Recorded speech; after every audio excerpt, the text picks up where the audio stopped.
Hello everyone, welcome back to my channel. In today's video, we will continue with Backrooms levels. I hope you enjoy today's video. If you've ever wondered what lies beyond the yellow halls of level 0, you're in the right place. Because today, we're descending deeper into the Backrooms. This time, we're exploring level 1, the Habitable Zone, a place that's darker, colder, and far more unpredictable. It might be more livable than level 0, but don't let that name fool you. Safety is fragile. Sanity is optional. So grab your flashlight, stay close, and don't look too long into the shadows. We're about to step into a level where the lights flicker, the pipes groan, and something might just be watching from the dark. Level 1.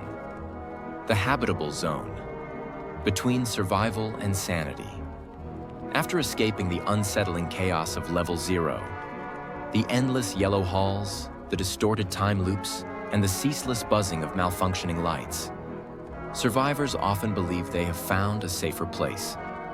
But level 1, known ominously as the Habitable Zone, quickly challenges that belief. While it is somewhat more stable, it offers no true sanctuary. Here, survival demands more than just willpower. It requires adaptation, sharp instincts, and an acceptance of creeping dread. The environment. Industrial and oppressive. Level 1 unfolds like an abandoned industrial complex stretching infinitely. The walls are made of cold, cracked concrete, damp with persistent condensation that forms slick patches underfoot. Rusted pipes twist along the ceilings and walls, occasionally hissing with leaks or groaning under unknown pressure. Electrical cables, bare in many places, snake across surfaces like veins, sparking or pulsing with unpredictable energy. The air is thick with humidity and the heavy scent of mildew, wet metal, and a strange, sharp odor that unsettles the senses. It's a smell impossible to ignore and impossible to place. A constant reminder that this place is not natural. Lighting here is unreliable and harsh. Fluorescent bulbs flicker erratically, casting jittering shadows that dance on the walls, triggering anxiety and hallucinations. The shadows seem to move on their own, making it hard to distinguish reality from imagination. Unlike level 0's spatial distortions, level 1 feels linear but unforgiving.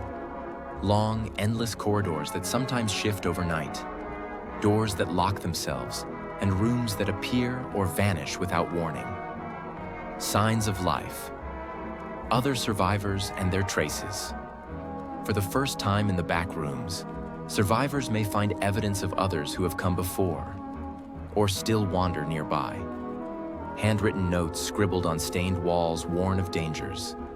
Avoid the vending machine after midnight, or hounds hunt in darkness. Makeshift camps lie tucked behind crates or inside storage rooms.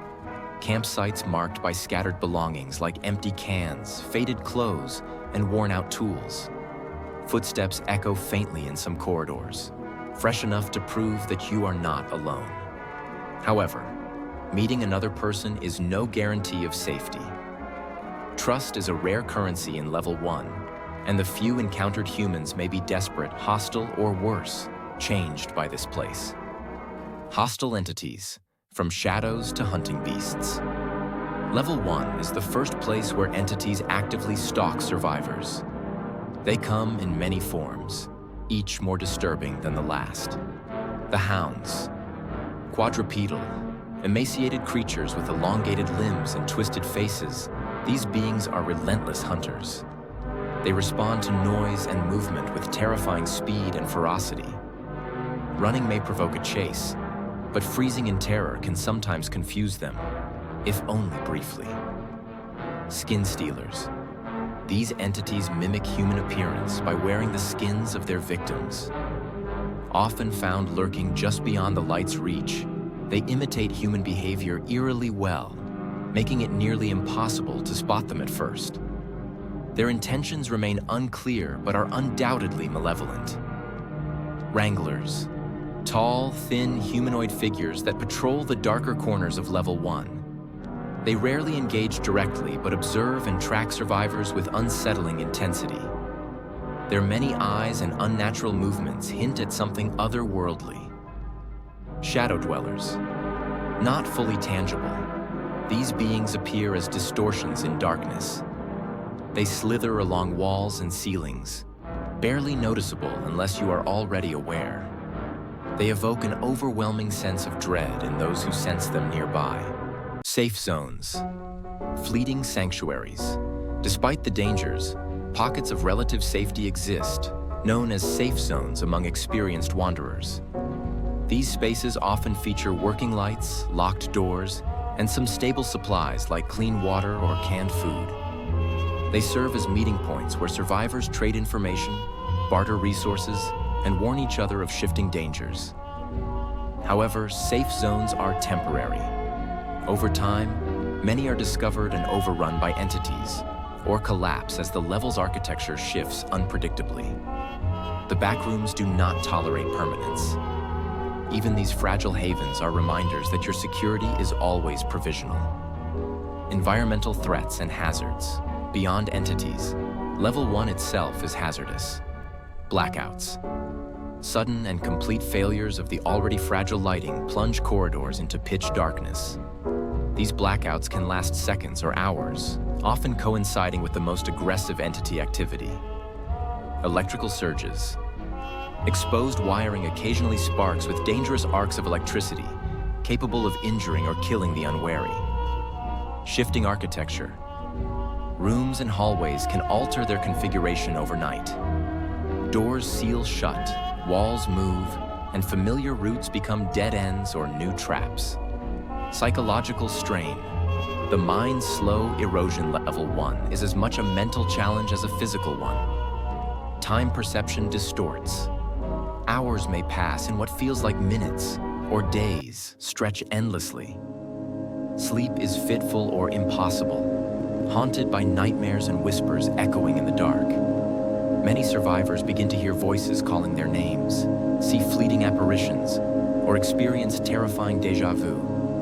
This psychological pressure leads some to madness or desperate actions, running blindly, hiding obsessively, or falling into catatonia. Prolonged exposure can turn wanderers into echoes, living, breathing shadows of themselves who move and respond but lack true awareness. They are dangerous to approach, as their minds have slipped beyond reality. Escaping Level 1. Finding an exit from Level 1 is notoriously difficult. Doorways leading out are inconsistent and often hidden behind puzzles or specific actions. Some exits appear as broken elevators that open onto unknown realms. Others are ladders descending into darkness. Certain corridors require specific steps or waiting for exact moments to activate. The next level, Level 2, is rumored to be deeper, louder, and even more perilous, characterized by narrow maintenance tunnels and intense mechanical noises. Final advice to the wanderer.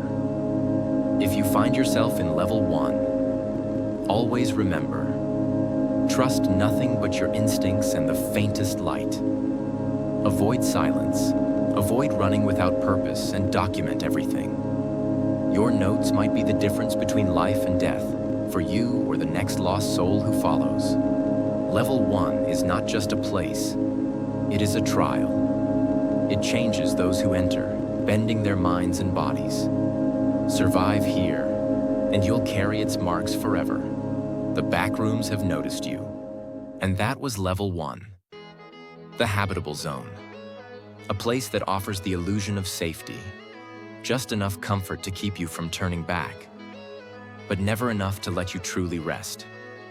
If you've made it this far, you're one of the few. Let me know in the comments. Would you keep going deeper, or turn back before the lights go out? Don't forget to like the video, subscribe to the channel, and hit the bell so you don't miss our next descent. Because what's waiting in Level 2 makes this place look like home.